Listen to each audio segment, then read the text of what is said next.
Happy New Year, BBTs, and welcome back to my channel. Today I am going to be doing a get ready with me and talk about my healthy relaxed hair care update. In the last video, if you haven't seen the last video, I'm going to drop a card up here. You need to go check that out because I'm going to try as best as possible to not repeat anything that I said in that video. But before we get into the content for this video, please hit the subscribe button on my channel and give this video a thumbs up if you like what you're watching. I cannot emphasize enough how important it is for you to subscribe. It makes such a huge difference. And I know, like, for people who are watching videos who don't subscribe to people's channels, you think that it's a lot of admin, but for us as content creators, it makes a huge difference, and it is so encouraging to see that people are subscribing. So please subscribe. So what have I learned over the last year with my hair?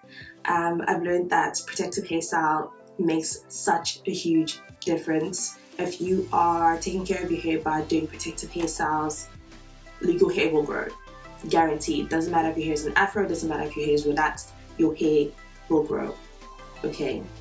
And the reason I'm saying this is because I've always seen the biggest difference in the growth of my hair when I do protective hairstyling for long periods of time. And for some people, braids work as like really good protective hairstyling. For me personally, braids aren't it at all. Like, I found that every single time I did braids and I undid the braids, regardless of how long I kept the braids for, my hair would get damaged and I would lose a lot of hair. So I decided to stop doing braids. I think the last time I did braids was 2016 or 2017. I don't recall correctly, but the last time I did braids I think was 2017.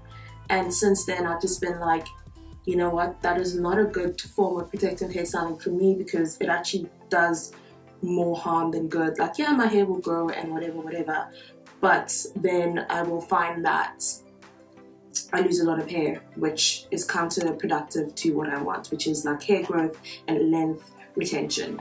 What I then just started doing was wigs. I got into wigs really big last year when I moved to London. Well, not last year actually, because we're in 2020 now. So in 2018 when I moved to London, I got into wigs because I didn't know where to get my hair done, and wigs were just the easiest thing because I could like wash my hair, relax my hair myself, I could plait my hair down myself, and then just keep it moving, you know.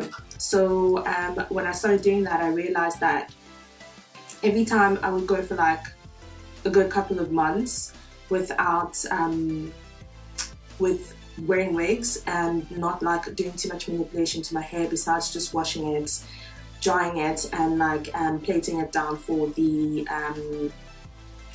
wig, I realized that my hair was growing and there wasn't that much damage. The only time it would get really damaged is if I went like 3 weeks without washing my hair, but even then that damage wasn't much.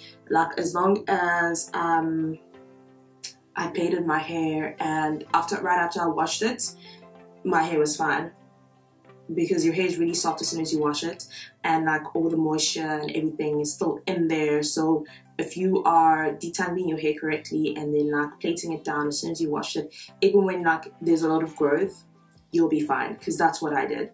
So yeah, protective hairstyles are the way forward, and I can 100% say that going with a wig as opposed to going with braids is what worked out the best for me. Now, I know I mentioned in my last video that I have a regimen, which is basically to wash my hair once a week, because I trained my hair a while back to get dirty between 5 to 7 days. But you also need to understand your hair, and sometimes my hair will take longer to get dirty, sometimes it will take less time to get dirty. But what I know is that my hair doesn't, like, I don't get dandruff on my hair as soon as it gets dirty. I will have to like take a while before my hair gets dandruff. But my hair will signal to me that it's dirty, because every time I comb my hair when it's dirty, it would break, right? And it's not like breaking a lot or anything like that, but then if you don't do anything about it, when your hair is telling you that it's dirty, then it's going to keep breaking, and then you end up like losing a lot more hair than you should, because you're not listening to your hair and you're taking care of your hair the way that it wants you to. The other thing I want to emphasize when it comes to maintaining healthy, relaxed hair is that you really, really need to understand your hair, listen to your hair, and train your hair and give your hair what it needs. The reason I'm saying this is because not everyone's hair is going to thrive when it's relaxed. Sometimes your hair will do better as an afro or as dreadlocks. The other big thing I want to encourage you to add to your hair regimen is treating your hair / deep conditioning your hair. And you can really deep condition your hair with your Regimen conditioner. I know this because I used to do that with my Regimen, and my hair would, honest to God, be way softer than it would be if I just put in the conditioner, detangled my hair, and then, like, you know, kept it moving. So make sure you add treating your hair into your hair regimen, because it'll just like make your hair happier, make your hair softer, and it will help you with like strengthening your hair and retaining the length that you have grown. The other thing I wanted to mention with regards to maintaining healthy, relaxed hair is that you need to make sure that you are using the right products on your hair. So something that I stopped doing years and years ago is excuse me. Something I stopped doing years and years ago is to base my scalp. I literally have not based my scalp in years, and the reason I stopped doing this is because a lot of the products that you put on will weigh your hair down. So when you base your scalp, you're basing your scalp with something that is oily, right? And again, I don't do like braids. So if you're doing braids, you should definitely base your top. But yeah, I don't do braids. So if you're basing your scalp with something that is oily, and then you're going to apply heat. When you apply heat, the oils will melt into your hair. And then what I found was that it weighed down the root of your hair. So your hair doesn't like move as freely when your scalp is been oiled. But anyways, yeah, so I stopped basing my scalp, and it hasn't had a negative effect on my hair. And I find that my hair is a lot more bouncy when I wash it, because there aren't like any oils on the root of my hair that's like weighing my hair down. And I really don't like that look of oily looking hair. Like for me, it's a no. It's a big fat no. If you like that look, then, you know, keep doing that. But for me personally, I feel like it's not something that you have to do with your hair, especially if you have like a very good hair regimen where you're washing your hair frequently and all of that good stuff. I mentioned in my last video that you need to make sure that you are washing your hair with the right stuff and also washing your hair the correct way. If you go to the salon and someone starts washing your hair and they're washing it with their fingernails, tell them to stop, because they are damaging your hair follicles, and that is also preventing your hair from growing. Okay?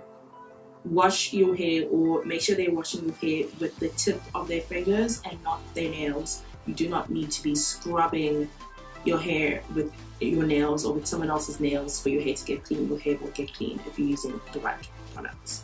If you're dark skinned and you're not good with blush, my suggestion would be to start with oranges, like burnt oranges and different shades of orange, and then blush with that and make sure you blend it, and you will love it, or you should love it.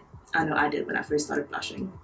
I just went off to finish my face because I have said almost everything that I want to say. The last thing I want to emphasize that is like super important is this. So when you go to bed at night, make sure you go to bed with your hair wrapped. Doesn't matter how you do it, just make sure that your hair is wrapped. The Afro girls know that you need to plait your hair out or twist your hair so that it stretches and stuff like that. So for relaxed girls, you need to make sure that your hair is wrapped before you go to bed. So what I do is, this is my wig cap. I split my hair in the middle. If I don't do like the conventional wrapping, that is, I split my hair in the middle, and then I put my hair in a bun at the back. And that way, when I let my hair down, my hair is already wavy, because all I did was wash my hair and put in my hair products, which I'm going to show you guys just now, and then dry it. So I didn't straighten my hair or anything, and it still looks pretty good. So I cannot just run my hands through it. I'm obviously going to comb that first, and make sure that it's neat and stuff because I am going to work. But yeah, like my hair comes up being wavy that way, and then it feels a lot less boring. And that is pretty much it. So everything that I talked about in this video is stuff that I just wanted to emphasize. I do suggest that you watch the first video because that just has all the tips and all the stuff that I have been doing, and you need to like just, you know, do everything in combination, and then your hair will be able to hopefully grow out. If your hair is just not working with being relaxed, change the hair texture, go back to an afro or get dreadlocks or whatever, but your hair will grow in whatever state it is most comfortable in, so you need to listen to your hair. Now I'm going to show you guys the products that I use. This is it. Not a lot of products at all. You really don't need to put a lot of products in your hair because the more products you put in, the more you will wear your hair down. The hair oil that I use is this olive oil hair polisher, which my mom gets in Nigeria. So if you have any friends in Nigeria or going to Nigeria, ask them for this specific brand. I don't know if you can see it. The second product is this one. It is the John Frieda Frizz Ease leave-in conditioner. You need to make sure you have leave-in conditioner in your regimen. I use this almost every single day just because it's a conditioner, it softens up your hair and everything. I also use this on my wigs, and my wigs love me for it. Okay, if you have a curly wig, this thing, you can dilute it because it's like 70 rand for a bottle or something like that. So you can dilute it with water and then spray it on your wigs, and your wigs will love you. The last product which I've recently added into my hair care is this Got2b hair detangler. It is the Oh My New detangling spray for natural styles. I use this because it detangles your hair, so when I'm like towards the end of the stretch of my relaxer and my roots are like really thick and stuff, this comes in really handy, along with the leave-in conditioner to like just soften my hair, make it easier to comb so that I can plait my hair and stuff. But that is all I have for you guys in this video. Thank you so much for tuning in. I hope that you found it informative and helpful. If you have any questions, please leave them in the description box. Don't be afraid to DM me on Twitter or on Instagram. Yeah, like reach out. Let's connect, you know. I will catch you guys in my next video. Love and light.